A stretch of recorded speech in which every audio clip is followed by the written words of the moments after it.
하나님 말씀 보겠습니다. 역대상 20장 1절부터 8절입니다. 승리할 수 있는가? 라는 제목으로 하나님 말씀 나누겠습니다. 승리할 수 있는가입니다. 오늘 두 가지의 승리가 나옵니다. 하나는 암몬에 대한 전쟁과 또 하나는 블레셋과의 전쟁을 얘기하고 있어요. 결국 어떤 얘기냐면 다윗의 용사들이 다 승리했다라고 하는 얘기거든요.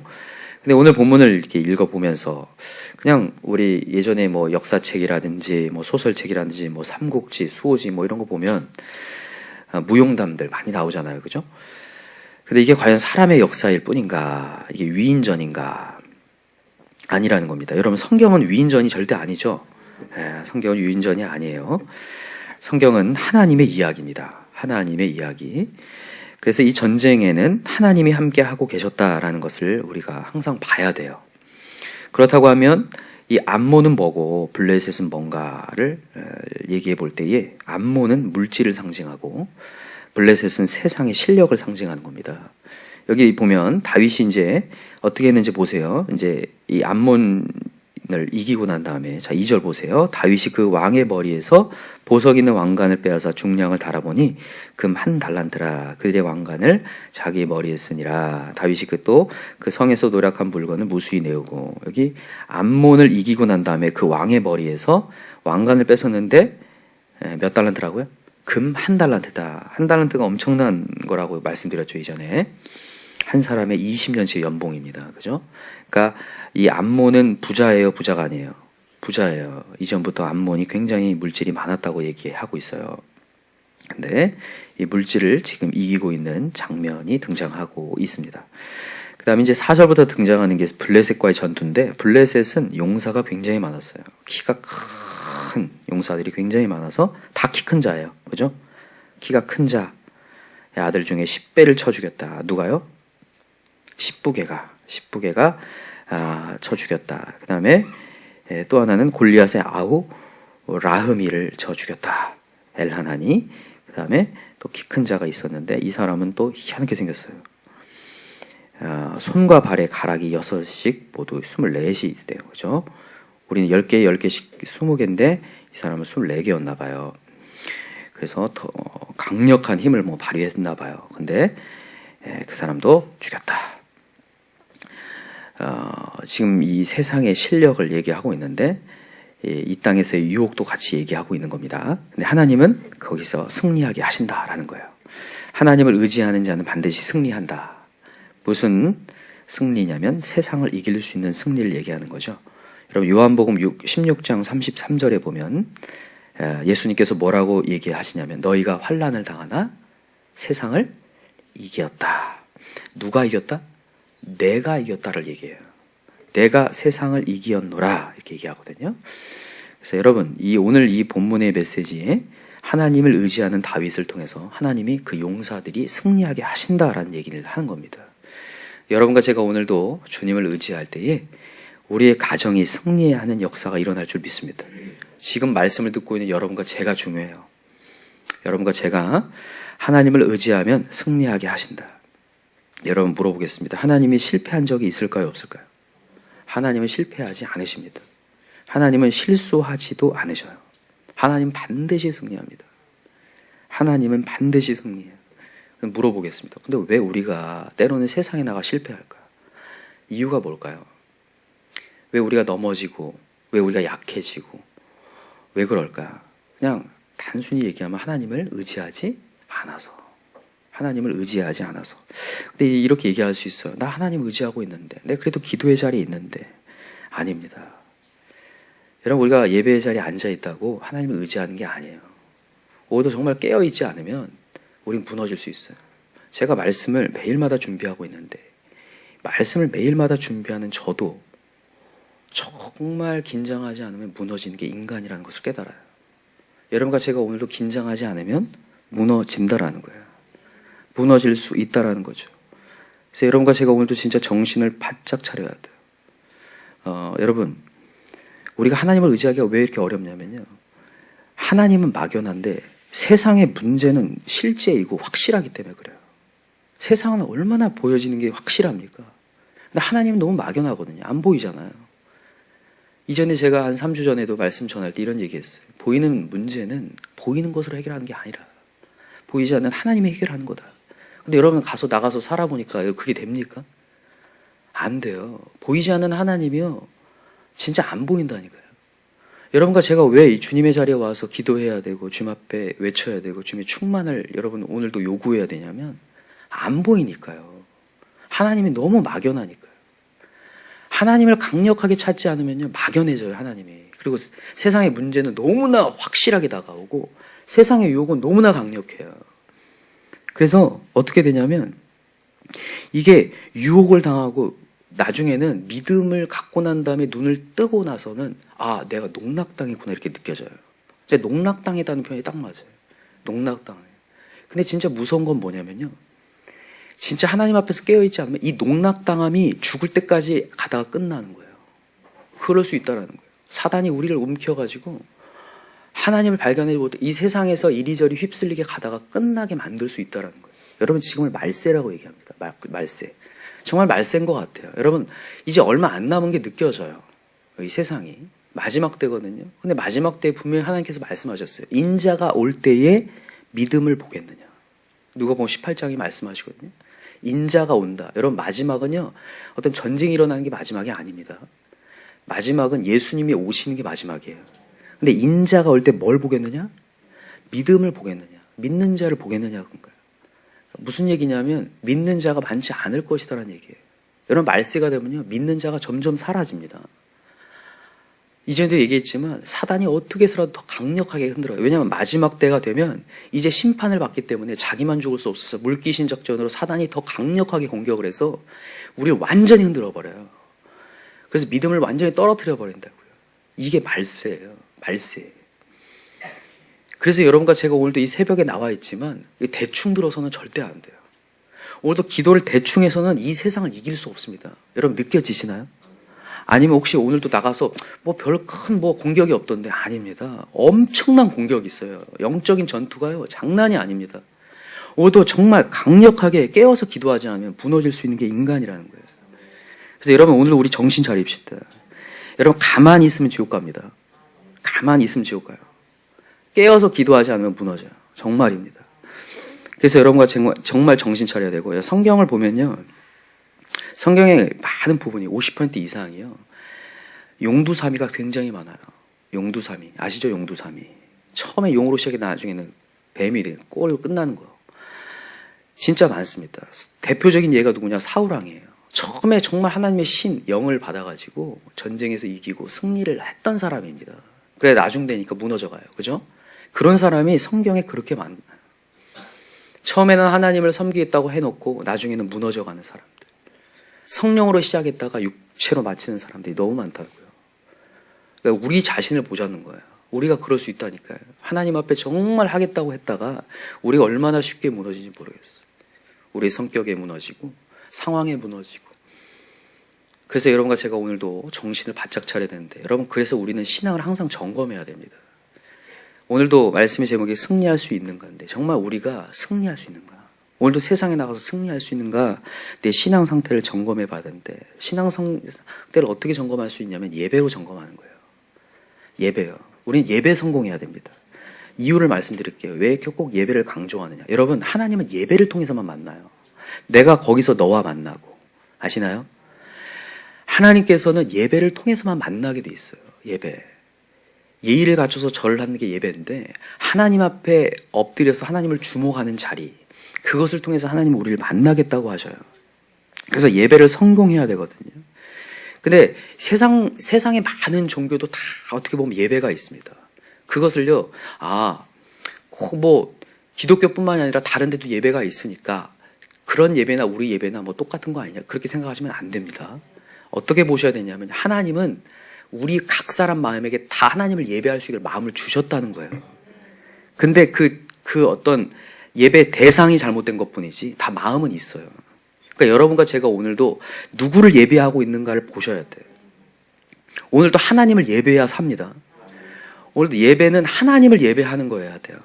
오늘도 여러분 한번 자신을 돌아보세요. 오늘 이 예배 자리에 앉아 있는데 내가 오늘도 세상으로 결단을 내리고 있는가?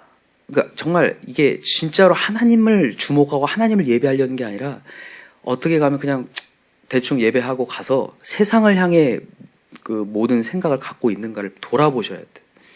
내가 먼저 예배의 성공에 하나님이 우리에게 큰 역사를 행하시고 힘을 발휘하게 하실 줄 믿습니다.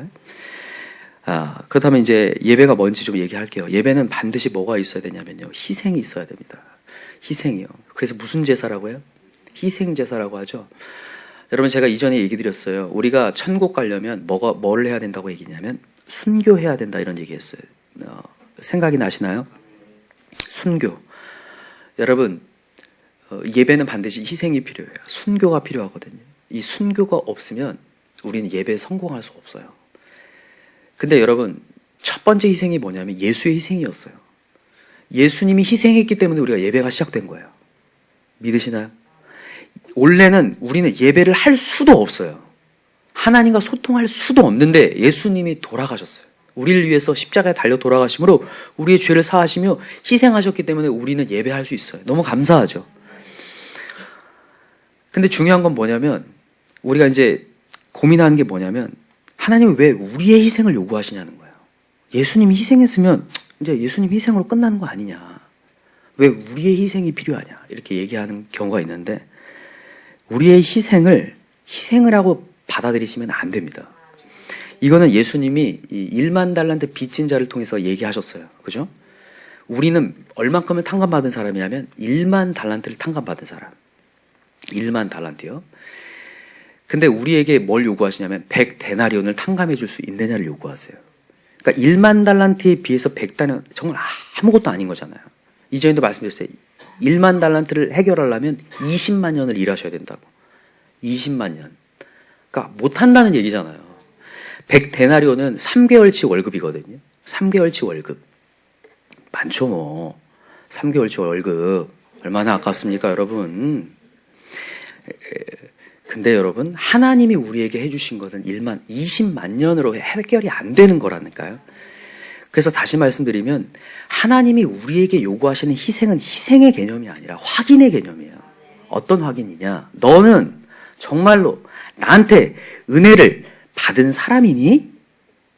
라는 것을 확인하고 싶어 하시는 거예요, 하나님이.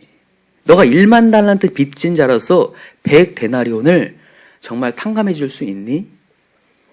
왜 그 주인이 화를 내면서 그에게 큰 형벌을 내리면서 그를 내쫓았냐면 그는 은혜를 받지 못한 자라는 것을 확인했기 때문이거든요.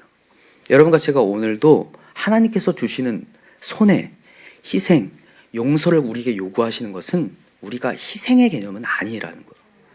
우리가 은혜를 받았기 때문에 그 은혜를 확인하고자 원하셔서 하나님이 우리에게 원하신다는 것을 여러분 아셔야 될 줄 믿어요.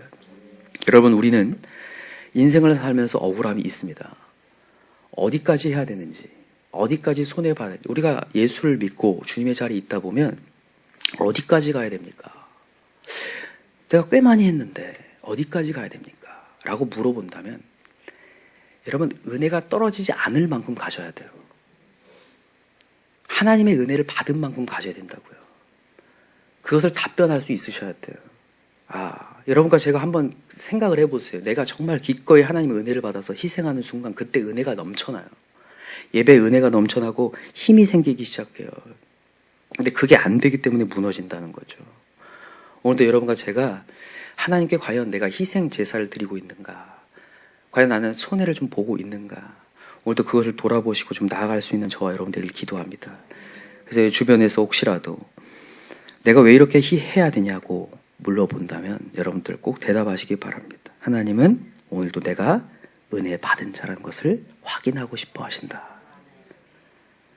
내가 어디까지 희생해야 되냐고 물어보신다면 은혜를 잊어버리지 않을 만큼이다. 여러분, 은혜를 잊어버리지 맙시다. 나는 1만 달란트 빚진 자입니다. 그렇게 희생 제사를 주님 앞에 드릴 때 우리가 회복될 거예요. 여러분, 우리 가정에 예배를 드리고 또 우리가 삶 속에서도 예배를 드리고 주일날도 예배를 드리지만 그 전에 반드시 희생의 손해 용서의 역사가 있어야 돼요. 그게 없이 그냥 달랑달랑 오는 순간 은혜가 없다니까요. 한번 자기 자신을 확인해 보세요. 내가 이만큼 했는데가 아니라 더 나아가야 돼요. 손해의 영역이 더 나아가야 된다고요. 그때 하나님이 역사하시겠다는 거예요. 근데 여기까지만 얘기하면요, 우리가 이제 환숨이 나와요. 과연 그게 가능한가? 손해를 어디까지 가능한가? 근데 여러분 한숨 쉬지 않길 바랍니다. 아까 전에도 얘기했지만 하나님은 우리에게 다 주셨다는 거 말씀드렸어요. 근데 그 다 주셨다는 개념이 지금도 주신다는 얘기예요. 지금도 우리에게 성령을 주시는 하나님이세요. 아까 제가 서두에 얘기했지만요. 여러분 우리가 이 말세에 이길 수 있는 것은 성령 충만밖에 없어요.